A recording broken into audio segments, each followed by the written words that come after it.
खासदार संजय राऊत बोलतात, आपण थेट जाऊयात. ज्या चोराला रंगेहात पकडलेला आहे लोकसभा, विधानसभा आणि इतर सगळ्या निवडणुकीत, तो चोरच पुरावा मागतोय.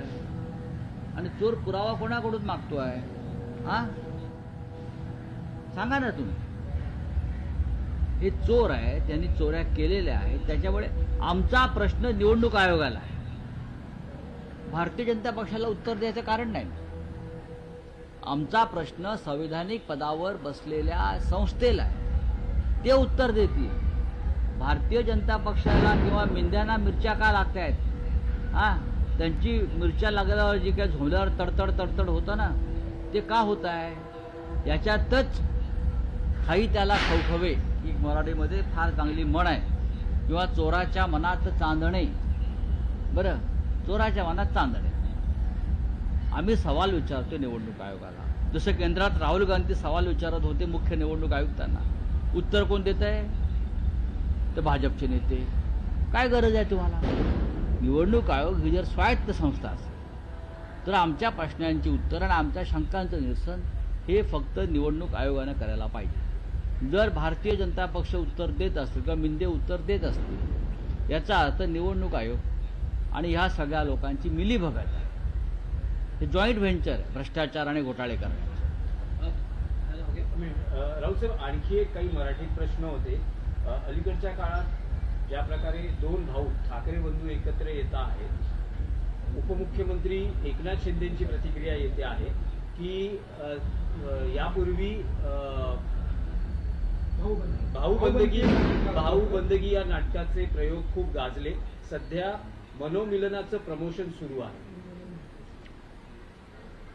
एकनाथ शिंदेंचं वाचन वाढलेलं दिसतं. त्यांना मराठी वाचता येतं असं दिसतं. त्यांना जाऊन माझा प्रश्न विचारा आत्ता लगेच, भाऊबंदकी नाटकाचे लेखक कोण आहेत? त्याला विचारा, भाऊबंदकी नाटकाचे लेखक कोण आहेत? हे नाटक कोणत्या साली आलं? हे नाटक आपण पाहिलं का?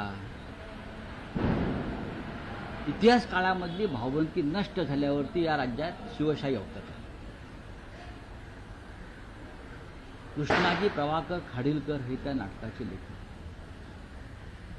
आणि त्यांनी भाऊबंदकीच्या माध्यमातून एक चित्र महाराष्ट्राला दाखवलं की भाऊबंदकी आहे तोपर्यंत हे राज्य आपलं होणार. एकत्र आलं पाहिजे मराठी लोकांनी, देशातल्या लोकांनी. तेव्हा भाऊबंदकीचा जो संदेश आहे तो संदेश त्या निंद्यांना अस्वस्थ करतो. वाद संपले, मतभेद संपले, भाऊ एकत्र आले, कुटुंब एकत्र आले, पक्षाचे कार्यकर्ते एकत्र आले, भाऊबंदकी संपली. आता या राज्यावरती एकीचा सूर्य उगवला. महाराष्ट्रावर शिवशाहीचा सूर्य उगवतो आहे. म्हणून भाऊबंदकी नाटकाचं महत्त्व तेच आहे. कृष्णाजी प्रभाकर खाडीलकर आणि तेच तर सांगितलेलं. त्यांना विचारा. त्यांनी आणखी एका नाटकाचा संदर्भ दिला. ज्येष्ठ अभिनेते अशोक सराफ यांचं रंगभूमीवर गाजत असलेलं नाटक सारखं पोटात दुखतंय याचाही त्यांनी संदर्भ दिला. ते म्हणतात की कोणाच्या तरी सारखं पोटात दुखतंय आणि त्यासाठी आम्ही बाळासाहेब ठाकरे आपला दवाखानाही आणला, औषधही दिली, तरी ते पोटात दुखणं थांबत नाही. नाटकाचं नाव चुकतायत. ते सारखं छातीत दुखतं, सारखं छातीत दुखतंय, सारखं छातीत दुखतं. आणि एक माहिती आहे का, आज काय आहे? नरक चतुर्थी आहे. नरकासुराचा जन्म कुठे झाला? गुवाहाटीला झाला. नरकासुराचं मूळ स्थान गुवाहाटी. त्याच्यामुळे हे जे नरकासूर इकडले आहे, जे गुवाहाटीला जाऊन पूजा करतात त्या नरकासुराची, बरं का, तर त्यांचं हे बॉडी पेन होणारच त्यांना. आमचा विषय पोटात दुखण्याचं कारण नाही. आमच्या कोणाच्या पोटात छातीत काही दुखत नाही. आम्ही ठणठणीत तंदुरुस्त आहोत. पण आज त्यांची जयंती आहे. आज एकनाथ शिंदेची जयंती आहे. गुवाहाटीला त्यांना जावं लागेल कदाचित. नरकासूर हा उगम पावला गुवाहाटीमधून, तिथून, आणि तिथून ते प्रेरणा घेत आहेत. पण त्या नरकासुराचा अंत झाला आणि म्हणून आज आपण नरकासूर चिरडतो. करेक्ट? बरोबर ना? तसं ह्या नरकासुराला, महाराष्ट्रातल्या या सगळ्या गद्दार नरकासुरांना चिरडलं जाईल. जनता या राज्याची पायाखाली चिरडून टाकली. काय चाललंय, नो किंग्स आंदोलन चाललेलं आहे अमेरिकेत. नो किंग्स, ट्रम्प के खिलाफ चल रहा है ना. हिंदुस्तान में भी ये होने वाला है.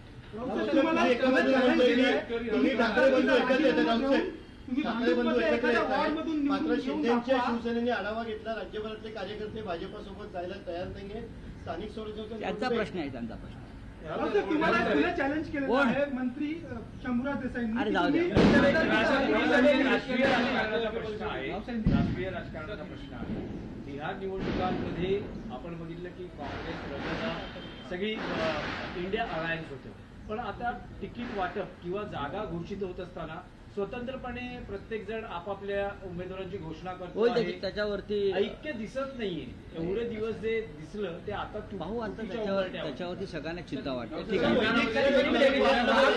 आयआयटी मध्ये वैदिक मंत्राचं शिक्षण देणार आहेत. मी तांत्रिक शिक्षणासोबत योग्य वाटतं का आयआयटी सारख्या संस्थेमध्ये अशा बघा, जे सरकार गुवाहाटीमध्ये रेड्यांचे बळी देऊन निर्माण झालं त्यांच्याकडनं तुम्ही काय अपेक्षा करा. ज्या देशाचे पंतप्रधान किंवा ज्या राज्याचे मुख्यमंत्री हे विज्ञानापेक्षा तंत्र मंत्र तंत्र याच्यावरती अवलंबून राहतात, त्यांच्याकडनं तुम्ही काय अपेक्षा. पूजा करणारे नरकासूर असं संजय राऊत म्हणतायत. एकनाथ शिंदेंच्या टीकेला संजय राऊत यांच्याकडून प्रत्युत्तर देण्यात येत आहे. भाऊबंदकी नाटकाचे लेखक कोण, शिंदेंना विचारा. एकनाथ शिंदे यांना प्रत्युत्तर.